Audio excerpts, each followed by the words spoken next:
So now we've seen some big numbers, and as I said initially, we're gonna have a look at what are the companies behind those big numbers actually.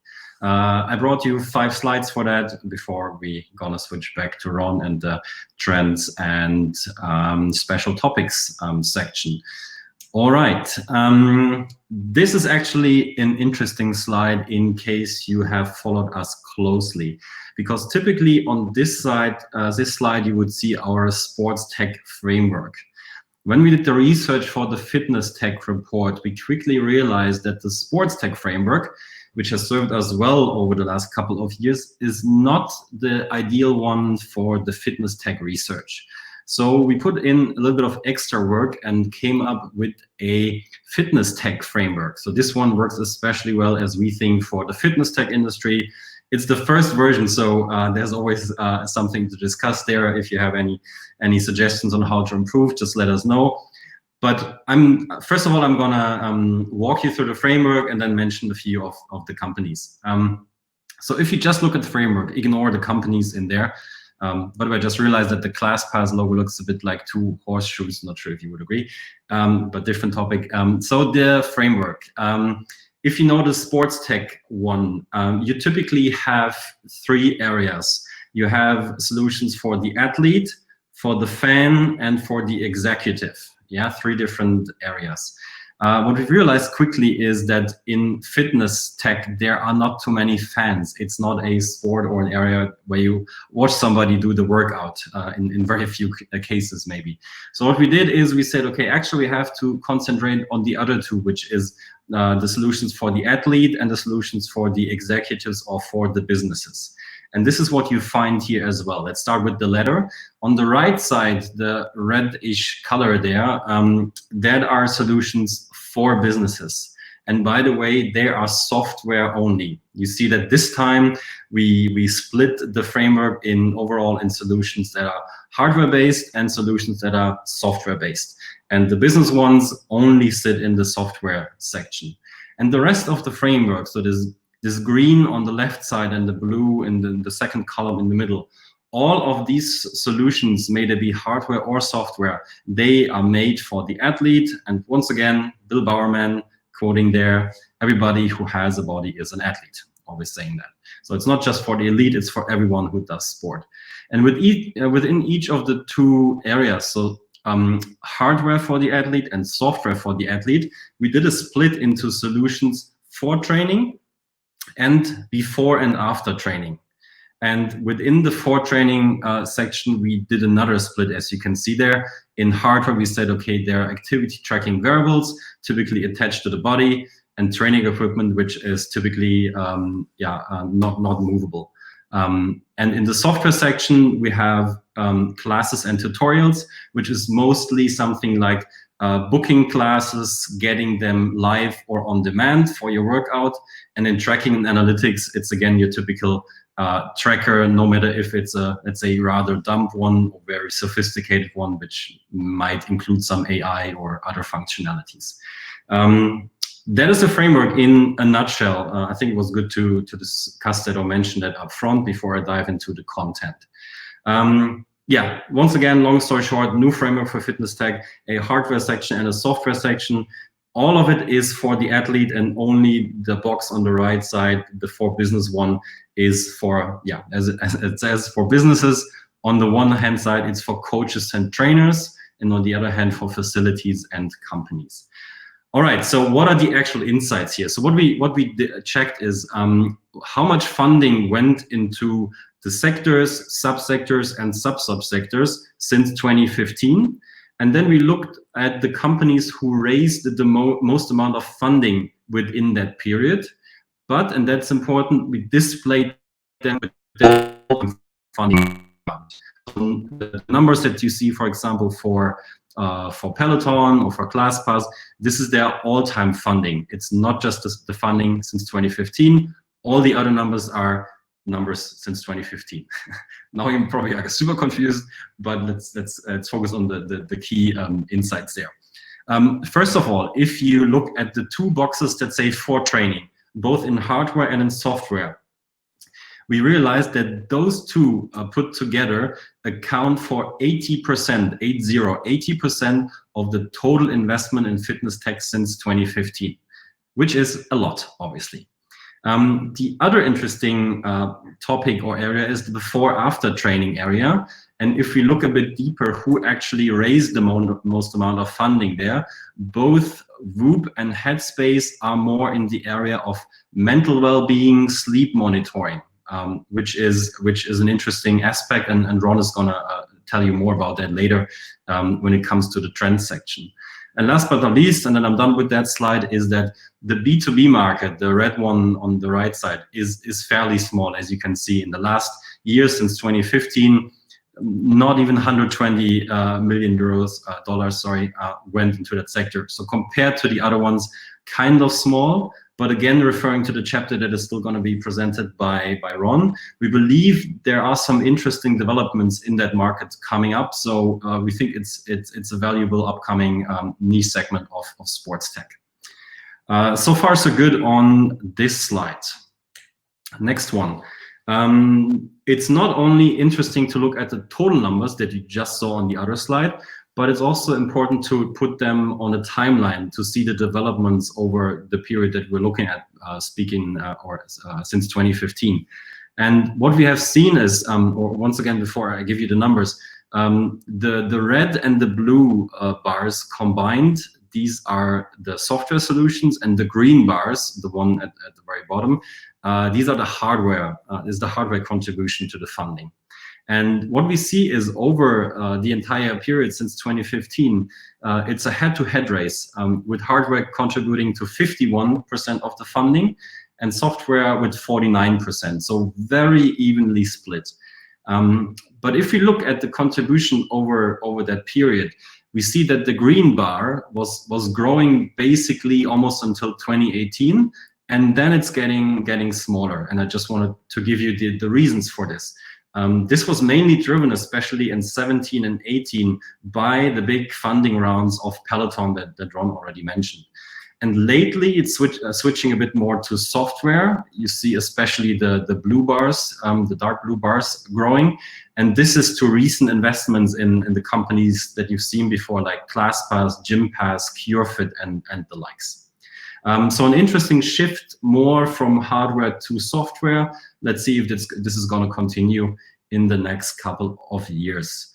One more thing, we've mentioned it on the slide before, B2B solutions, so the red part on top here, you can tell that their contribution is kind of low, but we expect it to go up in the next couple of years. Now, after a little monologue here, I also want to send out a poll to you. Let me do that quickly. So head over to the poll section if you haven't gotten a pop-up. On the next slide, I'm going to show you the top 10 funding rounds in Fitness Tech 2020. And Ron was talking a lot about the US being the global driver in the fitness tech market. And I want to know from you, how many companies do you think are from the US out of that top 10? So is it 5 out of the top 10, 7 out of the top 10, 9 out of the top 10, or maybe all 10 top funded companies in 2020 from the US? I will give you a few more seconds on this. All right, there are some tendencies here. Yeah, I think that is good enough. So the majority of you said that 7 out of 10, so 53% is of you guys said it, or now it's 56. Thanks for that that late vote. So the majority of you said that 7 out of 10 companies are from the US. And before we do the math, or before we start calculating, I can tell you it is correct. I interpret you read the report, which I like, of course. And it's true, 7 out of 10 companies with the biggest funding rounds in 2020 are from the US. A few more observations. At-home fitness is the massive thing, or has been the massive thing in 2020. So a lot of money went into companies that enables you to work out at home. Not a surprise in a pandemic year, as we would say. Maybe a few more observations on here. It is, again, both hardware and software solutions who collected money here. And there are a few interesting things or differences between the two boxes. Speaking about hardware first, we actually find a variety of different solutions, starting from immersive gamified experiences on top of the list with Swift, but also smart and integrated home gyms with Tonal on position number 4, up to smart screens at the very bottom, which is Fitter. So this is the hardware part, very diverse. On the software side of things, solutions are pretty more straightforward overall. We have, unsurprisingly, a lot of live and on-demand classes solutions with ClassPass, with CureFit, with Keep, all collecting big funding rounds this year. And again, like I said, Ron's going to talk about it a bit more in a couple minutes. Sleep and recovery is an upcoming thing. And we have Calm, we have Whoop, and we have also Headspace in that segment. So these are just a few thoughts on the top 10 list. At-home fitness is driving 7 out of 10 from the US, both hardware and software with little differences if you look at the actual solutions. Then, if you're familiar with our webinars, you know that this slide always comes after the top 10 from the current year. This is the top 10 all-time funded companies in fitness tech, as we like to say, the Hall of Fame in fitness tech. A few observations again here. If you would go through the list, you would again see that at-home fitness is, of course, represented very well. Another thing that we found interesting is that the split between hardware and software is 50-50. So 5 hardware solutions, 5 software-driven solutions.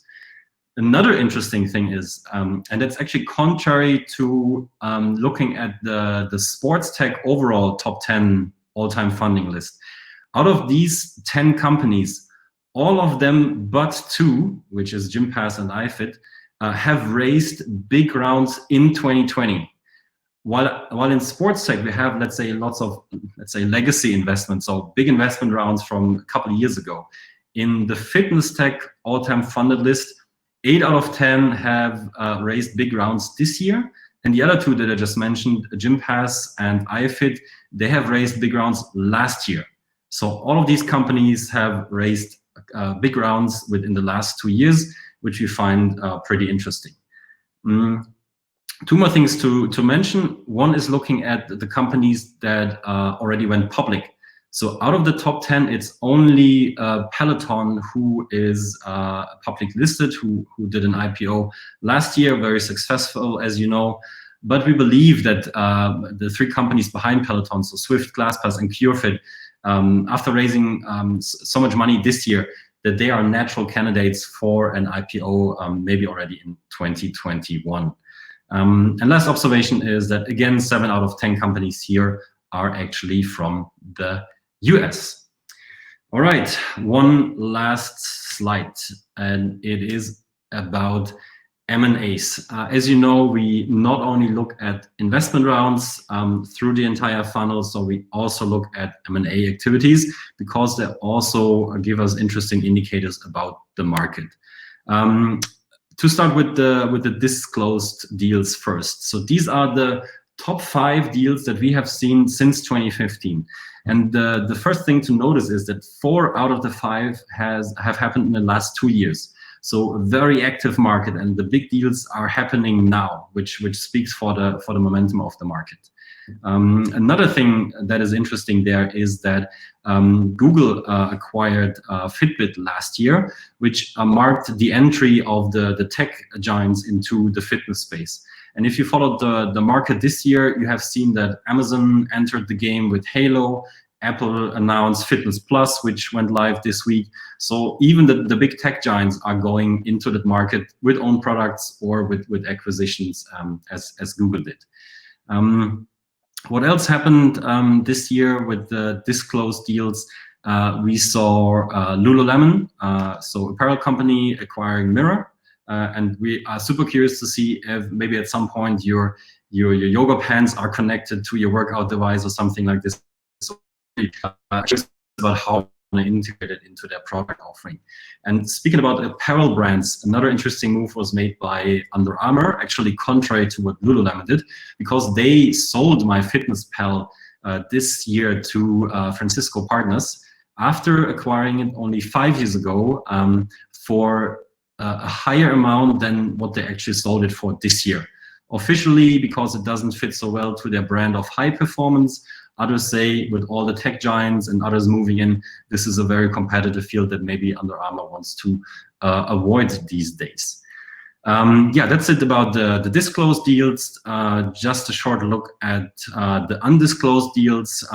Just want to mention 2 companies, ClassPass, in, let's say, the global war of on-demand and live fitness classes. ClassPass acquired 2 companies, ClickyPass and MoveMathPass, however that's pronounced, sorry, mainly to enter new markets. So this is a game about like trying to get global coverage there, and this is fought by acquiring companies in the respective markets. One last thing, looking at the HyperEyes deal from this year, acquiring Normatec Recovery. HyperEyes recently made a big deal with the NFL, pushes it close to a unicorn valuation, which they're going to probably hit next year. They did a smart move with acquiring Normatec to not enter new markets, but broaden their product portfolio. So these are the typical deals that are actually happening these days. Like I said, these were undisclosed, but they still paint a good picture what is actually happening in the market.